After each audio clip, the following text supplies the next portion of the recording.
Hello everybody, it's Ashwin Rao. And today's video features an emerging brand out of Chengdu, China that has burst onto the scene initially via Instagram and now with their own website.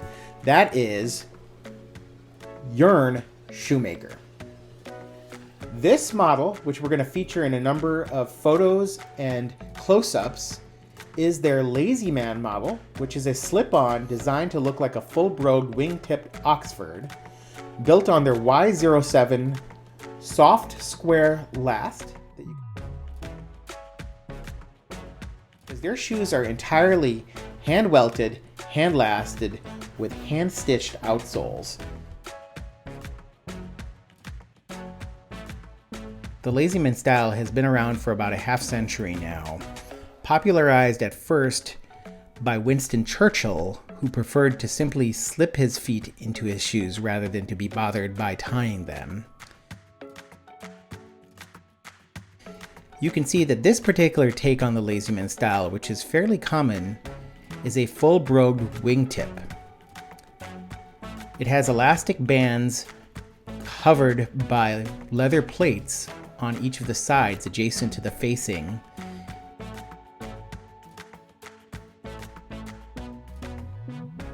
And you can see how that is demonstrated in this model here.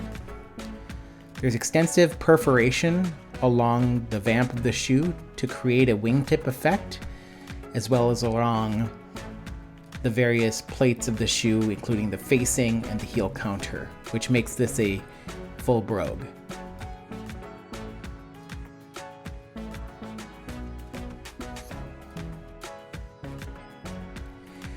Here you start to appreciate the false lacing system employed by the Lazyman to mock the appearance of laces, in which the same leather used for the rest of the upper is made into false laces that mimic the effect of a lacing system typical of Oxfords.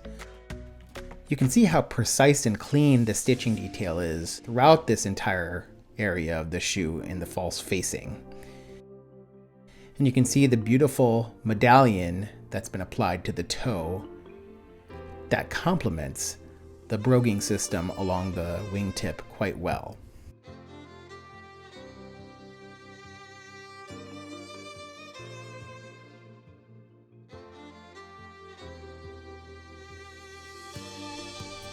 We also get a clearer sense for the welting system. This uses a 270-degree Goodyear welt.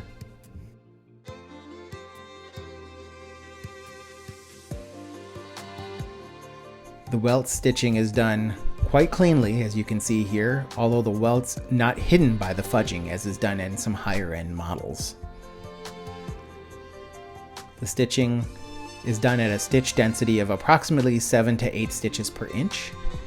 And while there's an attempt to hide the stitching at the waist, this is not a true blind waist. You can see how the fudging disappears as we approach the waist.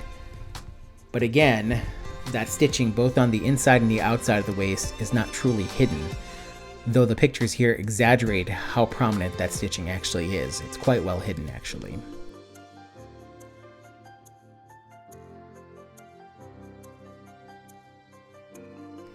Now we approach the side paneling and specifically the heel counter, which has a back seam that you're starting to see adjacent to my fingers.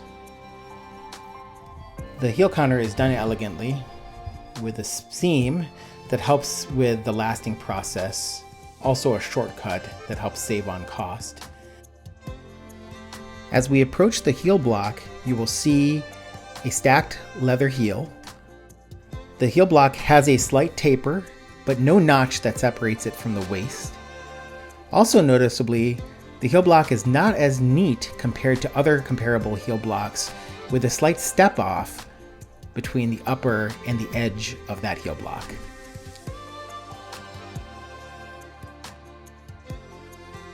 As we appreciate the sole of the shoe, you see the clean work that was done here, with toenails adorning the front of the sole to protect from toe drag, as well as a very clean finish with a closed channel sole so the stitching is hidden, a very slightly beveled, squared off waist, and a tight heel block.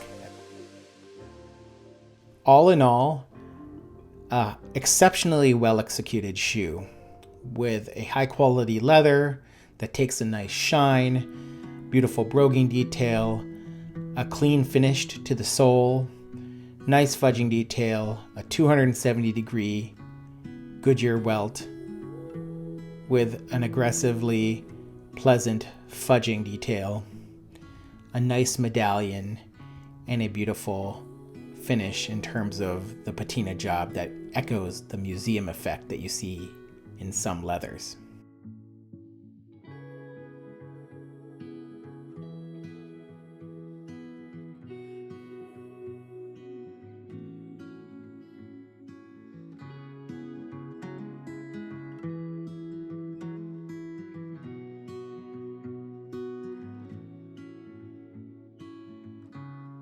You can see the leather and the pore structure of the leather, as well as the cleanliness of the stitch detail in all facets of this shoe. This is very, very high stitch density and cleanly done work.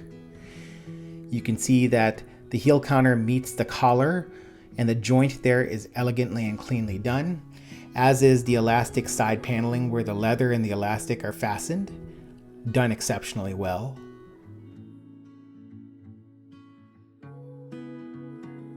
I've applied a mirror shine to the toe with Pure Polish products, and it takes a mirror shine quite well.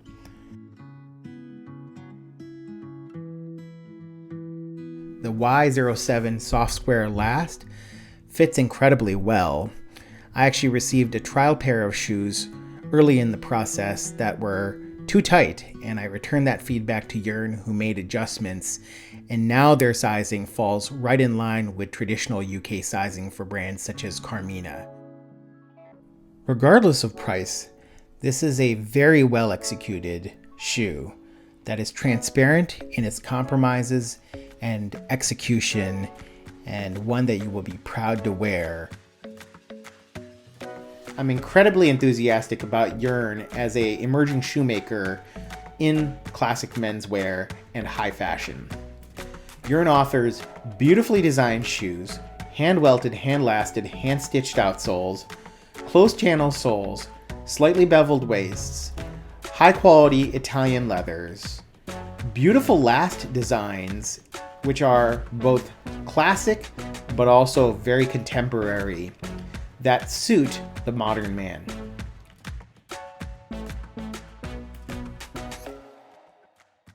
But what you see here is a shoe that is crafted to a very high standard at a very aggressive price point using high quality materials and stellar craftsmanship.